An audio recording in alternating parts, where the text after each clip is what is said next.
예, 말씀의 제목을 읽어보겠습니다. 시작. 예수님의 처음 표적이다. 우리가 이 성경에서 예수님께서 행하신 이적 가운데 제일 처음에 한 것이 무엇인가 이렇게 볼 때 가나 혼인잔치에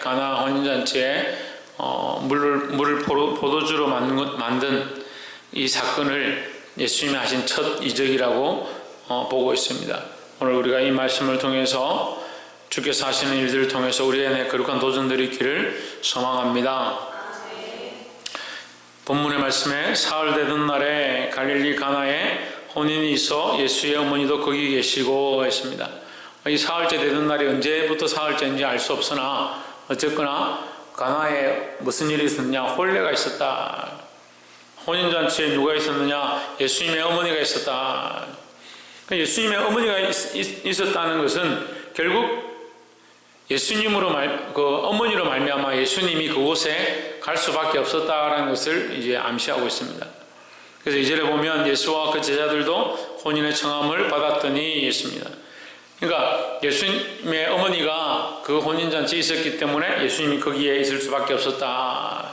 그러니까 우리가 믿음으로 나아가는 모든 길 가운데 우리가 있는 곳에 그리스도가 나타나게 되어 있다. 우리가 믿음이 없이 살면 우리가 나아가는 모든 곳에 그리스도가 나타나는 것이 아니고 악한 인간적인 행실들이 나타나는 겁니다. 그러니까 우리가 그리스도의 이름으로 있는 어느 곳에든 우리가 그리스도의 이름으로 머리에 물을 붓고 세례를 주는 것이나 제자를 삼는 것이나 무슨 능력으로 하느냐? 그리스도의 이름으로 하는 것이다. 그래서 내가 하늘과 땅의 모든 권세를 받았으니 얻었으니 너희는 가서 모든 족속으로 제자를 삼아 아버지와 아들과 성령의 이름으로 세례를 주고 했으니까 우리가 그리스도의 권세, 그리스도의 이름의 권세를 가졌다는 거예요. 그러니까 그리스도가 이곳에 임하게 하는 일들을 누가 하느냐? 우리가 하는 겁니다. 그럼 우리가 기도할 때에 누구의 이름으로 합니까? 예수 그리스도의 이름으로 합니다. 그러면 그게 우리의 능력이 아니죠. 그리스도의 능력이 이 기도 가운데 나타나기를 소망합니다. 우리가 기도한 모든 것들이 그리스도의 이름으로 이루어지길 소망합니다. 이것은 내 능력이 아니라 그리스도의 이름의 능력입니다. 그것이 우리의 기도의 결론인 거예요. 기도하는데 예수님 이름으로 기도 안 하고 박완준 목사님 이름으로 기도합니다. 그렇게 하면 능력이 없어요. 왜? 저는 능력이 없으니까. 최 권사님 기도했는데 끝날 때 최원순 권사 이름으로 기도합니다. 이렇게 한다면 얼마나 웃었겠어요. 막 우리가 웃을 거 아니에요. 최원순 권사님 좀 부끄럽다고 최하윤 이름으로 기도합니다. 이러면 더 웃길 거 아니에요. 그러니까 사람 이름으로 하는 게 아니에요. 왜? 그리스도의 이름으로 합니다. 왜 그렇습니까? 그리스도의 능력을 의지하는 겁니다. 그러니까 이 어머니가 있었다는 게 중요한 것이 아니라 그 어머니로 말미암아 예수님이 그곳에 오게 되었다는 것이 중요하고, 그러니까 우리가 세상 어느 곳에 있든지 그리스도인이다. 예수 믿는 사람이다. 그러니까 내가 그곳에 가면 누구를 드러내냐? 예수 그리스도를 드러낼 수 있으니까 내 능력이 아니라 그리스도의 능력이 나타나게 되어 있다는 거예요. 그러니까 내가 가는 것은 대단한 게 아닌데 내가 감으로 그리스도가 나타나게 되니까 대단한 일이 일어난다는 거죠. 이 마리아가 간 것이 대단한 것이 아니고 어머니가 그 혼인잔치에 온 것이 대단한 것이 아니고 그 어머니가 옴으로 그리스도가 그곳에 갈 수밖에 없게 되었기 때문에 그 일이 귀한 일이 되었다라는 거죠. 3절에 포도주가 모자란지라 예수의 어머니가 예수에게 이르되 저에게 포도주가 없다 하니 했습니다. 여러분, 이 말씀을 보는 사람들은 포도주가 중요한 거에 보입니다. 포도주가 없으니까 포도주가 있어야 되고 포도주가 없는 게 문제니까 라고 생각하지만 사실은 포도주는 우리에게 관계가 없습니다. 중요한 것은 그곳에 예수님이 계셨다는 겁니다.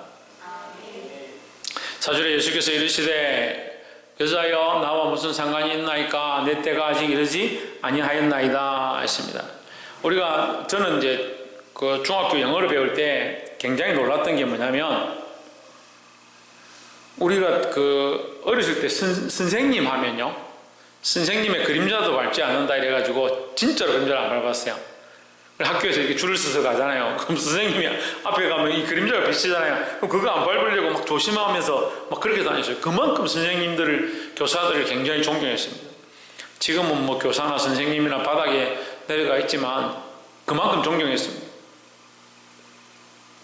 그런데 영어 공부를 하기 시작하니까 그 선생님을 뭐라고 하냐? 시를 하는 거예요.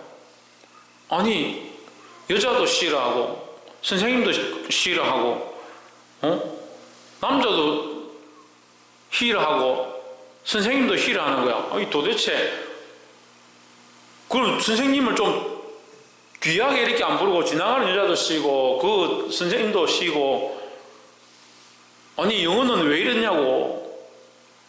그 저는 또 어렸을 때 헷갈렸던 게 그 다방에서 커피 팔고 술 팔고 하는 그 여자를 마담이라 부르는 거예요. 그 마담이, 야, 뭐 다 마담이고 몸 팔고 이렇게 술 팔고 이렇게 좀 안 좋은 해픈 사람들 다 마담이라 하는구나 이렇게 생각했는데, 나중에 공부를 하니까 마담이 굉장히 좀 위치가 되고 좀 그런 사람들 부를 때 마담이다 이렇게 하는 거예요. 이게 뭐 우리가 생각하는 이 언어와 우리가 생각하고 배운 언어의 체계와 이게 실제로 쓰는 단어들의 의미가 좀 다른 거죠. 예수께서 이르시되 여자여, 귀나이란 말입니다. 귀나이. 근데 여왕님이에요. 여왕님. 여왕을 부를 때 부르는 게 귀나이인데, 그러니까 해석은 그냥 그녀, 여자여, 여자 그렇게 해석해 버리는 거예요. 그리고 우리 쓸 때는 여자여 이렇게 쓴 거죠. 근데 굉장히 존칭을 쓴 겁니다. 그리고 저는 또 헷갈렸던 게 당신이다. 가스펠을 부르는데, 저 어렸을 때 가스펠을 부르는데 당신의 사랑이 뭐 크고 놀라워 이렇게 찬양을 하는데 하나님을 당신이라 부르니까 저는 완전히 충격을 받았어요. 어떻게 하나님을 당신이라 하느냐. 근데 그 당신이 나중에 배우니까 극존칭이라는 거예요. 존칭 중에서도 최고의 존칭이 당신이다. 그러니까 우리가 글자 단어 자체로 다 알 수 없는 거죠. 그러니까 여자여 이렇게 할 때 이 예수님 십자가상에서도 그의 어머니를 여자여 했습니다. 보소서 당신의 아들이니이다 이렇게 얘기를 하셨고, 아들아 보라 너희 어머니라 이렇게 하면서 요한에게 예수님께서 그 어머니를 맡겼는데, 우리가 단순히 생각하는 여자여 이렇게 해서 반말이다, 하대한다 그렇게 볼 수 없는 겁니다.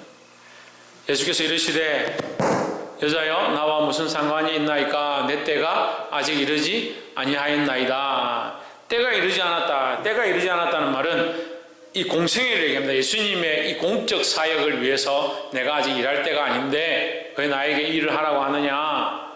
좀 더 구체적으로 하면 지금 이 일은 공적 사역이 아니지 않느냐. 포도주가 모자라서 그 포도주를 채우는 것은 공적 사역이 아니지 않느냐. 이제 그런 의미로 볼 수 있습니다. 5절에 그 어머니가 하인들에게 이르시되 너에게 무슨 말씀을 하시든지 그대로 하라. 6절에 거기 유대인들의 결례를 따라 두세 통 드는 돌 항아리 6이 놓였는지라. 돌 항아리가 있었습니다. 7절에 예수께서 저에게 이르시되 항아리에 물을 채우라 하신즉 아구까지 채우니 했습니다. 이 항아리에 뭘 채우냐? 물을 갖다 채웠습니다. 8절에 이제는 떠서 연회장에게 갖다 주라 하심에 갖다 주었더니, 저는 오히려 지금 이 가나 혼인잔치의 이적이 사실 해석하기 힘들어요. 근데 이걸 해석을 잘 하더라고요. 어떻게 해석하냐? 거기에 하인들은 참 순종을 잘했다. 그래서 하인들 1, 2, 3가 있는데 어떤 사람은 순종하는 하인, 어떤 사람은 순종 잘 안 하는 하인, 어떤 사람은 마지못해서 하는 하인, 그래서 우리는 순종 잘하는 하인이 되자. 그게 되든 안 되든 물이라도 갖다 떠주자. 떠주니까 역사가 나타났지 않냐. 이런 설교를 하는 거예요. 그건 어디 관점이 있는 겁니까? 포도주의 관점이 있는 거예요. 포도주의. 사람이 원하는 것이 되어졌느냐 되어졌지 않느냐의 관점을 가지고 있는 겁니다. 그러니까 기적이 나타나면 하나님 하신 일이고, 기적이 안 나타나면 마귀가 한 거고, 착각하는 거예요. 마귀가 하나님하고 비슷해요. 하나님하고 비교할 수 없지만 하나님 같은 능력을 가지고 있어요. 근데 우리가 병 고치는 거 가지고 다 하나님 하셨다. 어떻게 합니까? 우리는 다 알 수 없습니다. 우리에게 그런 능력을 주지 않았습니다. 그러니까 우리에게 오히려 뭐가 있어야 되냐? 예수 그리스도가 있느냐, 있지 않느냐. 그리스도의 능력으로 분별하는 눈들을 가져야 되는 거예요. 그냥 우리의 관점이 자꾸 어디에 있냐? 포도주가 됐느냐, 안 됐느냐?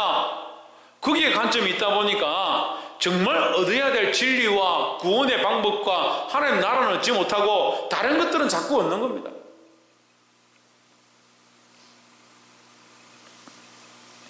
구절에 연회장은 물로 된 포도주를 맛보고 어디서 났는지 알지 못하되 물도 온 하인들은 알더라. 연회장이 신랑을 불러. 그러니까 이 하인들은 아니까 아는 사람들이 복되다. 별로 중요하지 않습니다. 10절에 말하되 사람마다 먼저 좋은 포도주를 내고 취한 후에 낮은 것을 내거늘 그대는 지금까지 좋은 포도주를 두었도다 하니라 하십니다. 그 10절을 통해서 뭘 알 수 있습니까? 많은 사람들은 속인다.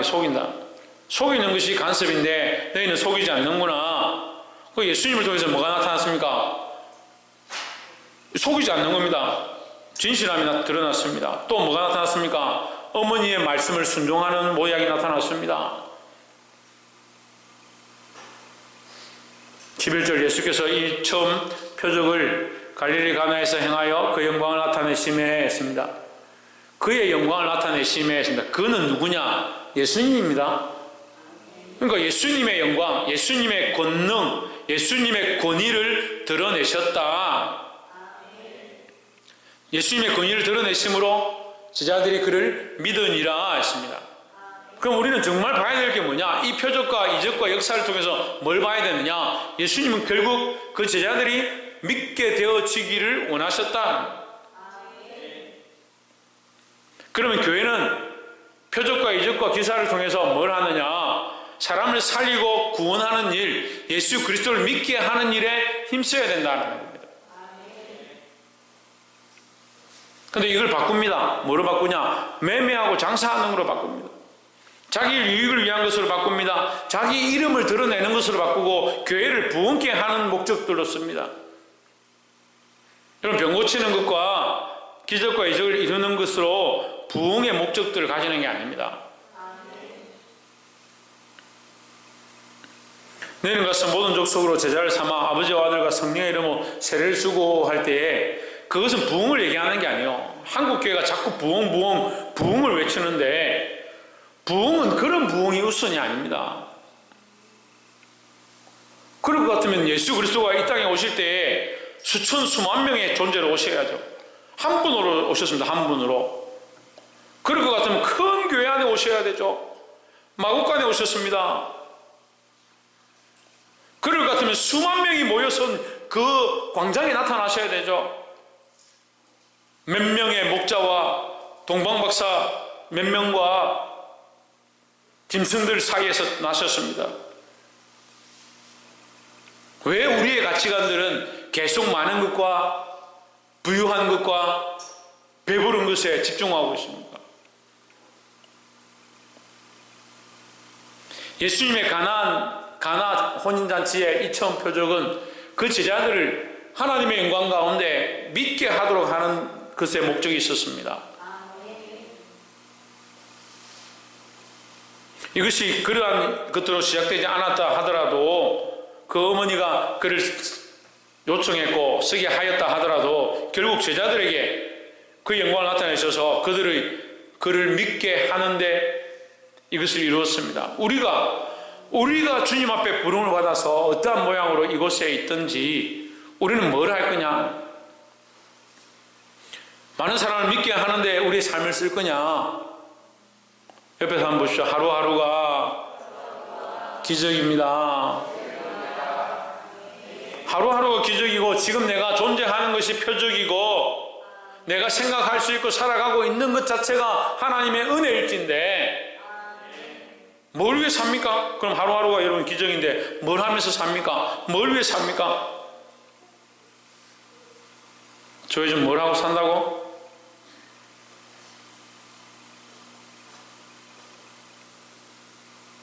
천정민 집사님 뭘 위해 산다고?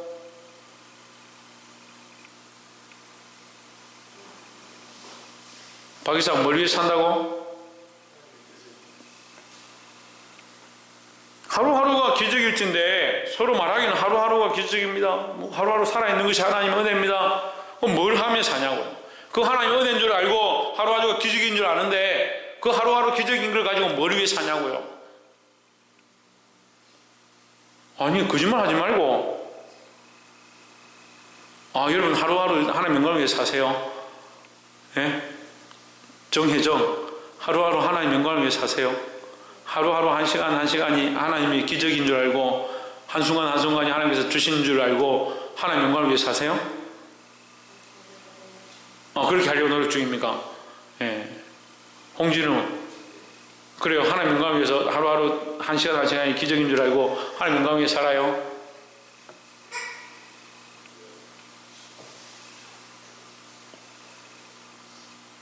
고개 숙이고 있으면 안 시켰잖아. 고개 숙이는 사람 시킨다.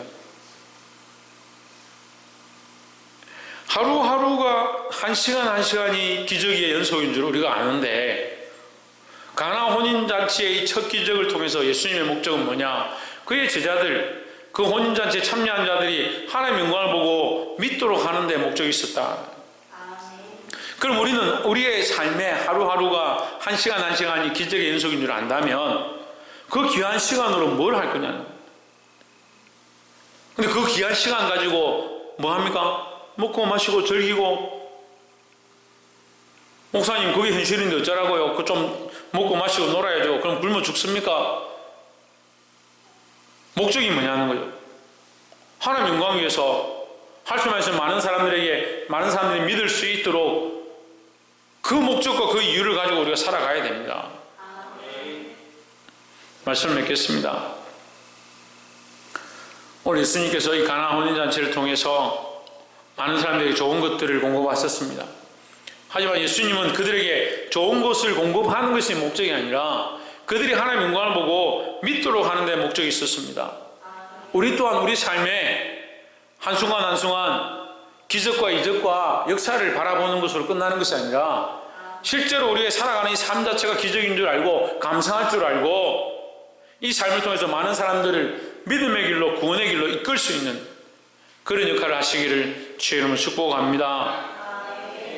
그러면 한 가지 더, 우리가 이 기적을 믿지 못한다면, 지금 내가 살아있는 것을 기적으로 생각하지 못한다면, 하나님 주신 은혜를 하나님의 은혜로 보지 못한다면 아무도 이걸 나눌 수가 없는 거예요.